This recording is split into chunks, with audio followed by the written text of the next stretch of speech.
আমি রান্নাঘরের দীপালি। এই যে দেখুন, একটা কড়াই বসিয়ে রেখেছিলাম, অল্প তেল দিয়ে দিচ্ছি। বড়দেরকে শতকোটি প্রণাম, ছোটদেরকে বুক ভরা ভালোবাসা। আজকে ভাতৃদ্বিতীয়া, সকল ভাইদের জানাচ্ছি অন্তর থেকে অভিনন্দন, শুভেচ্ছা। ভাই বোনদের মিলন যেন অটুট থাকে। কয়েক পিস মাছ ভাজবো, তার জন্য কড়ার মধ্যে অল্প নুন দিয়ে দিলাম। আজকে স্পেশাল রেসিপি হচ্ছে মুখি দিয়ে আর রুই মাছের মাথা, লেজ সব দিয়ে একটা রেসিপি করে আপনাদেরকে দেখাবো। পাশে থাকুন। তেলটা গরম হয়ে গেছে, মাছটা দিয়ে দিলাম, সবগুলা মাছ দিয়ে দিলাম। এটাই বলছিলাম, ভাই বোনের সম্পর্ক যাতে অটুট থাকে, এই কামনাটাই সবসময় করে থাকি। আমাদের মধ্যেও ভাই বোনের সম্পর্কটা অটুট থাকার জন্য বলছি। ওই রেসিপির উপকরণ হচ্ছে জিরার গুঁড়া, হলুদের গুঁড়া, শুকনা লঙ্কার গুঁড়া, এই যে কাঁচা লঙ্কা। সবগুলা মাছ ভাজা হয়ে গেছে, উঠিয়ে নিচ্ছি। এই যে দেখো,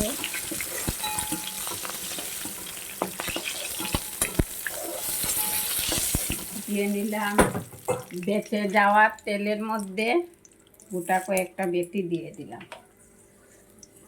জল দিয়ে মশলা গুলে নিয়েছি, তা দিয়ে দেব কড়ার মধ্যে। মশলাটা দিয়ে দিলাম, স্বাদ মতো নুন দিলাম। এবার মশলাটাকে ভালো করে ভেজে নেব। এই যে দেখো, মশলাটা ভালো করে ভাজা হয়ে গেছে।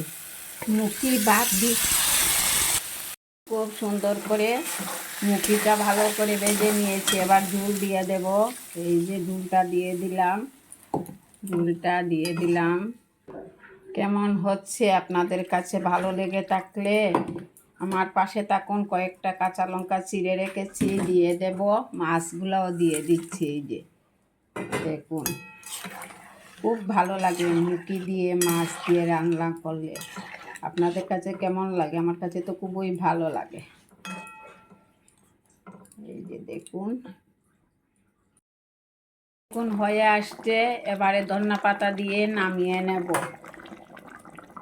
এই যে যারা সদ্য বিবাহিত হয়েছেন, পারছেন না, আমার রান্নাঘরে চলে আসুন। আমি ঘরোয়া রেসিপি আপনাদেরকে দেখিয়ে থাকি। ঘরের টাকা মশলা দিয়ে, বিভিন্ন রকমের সবজি দিয়ে যে রেসিপিগুলো দেখিয়ে থাকি, দেখতে পারবেন, উপভোগ করুন। হয়ে এসছে আমার মুখি মাছের মাথা মাছ দিয়ে রেসিপিটা নামিয়ে নেব। নামিয়ে নিয়েছি। কেমন লাগছে দেখতে অবশ্যই লাইক কমেন্টে বলবেন।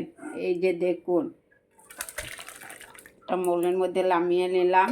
ঝুল টেনে যাবে, শুকিয়ে যাবে ঝুলটা। মুখি আলু এইসব ঝুল টানে। তাহলে আগামী ভিডিওতে আপনাদের সঙ্গে দেখা হচ্ছে। পাশে থাকুন, একটু বন্ধুদেরকে শেয়ার করুন, কেটে কেটে দেখবেন না। নমস্কার বন্ধুরা, আগামী ভিডিওতে আপনাদের সঙ্গে দেখা হচ্ছে। নমস্কার, ভালো থাকুন। ভাতৃদ্বিতীয়া ভালো কাটুক।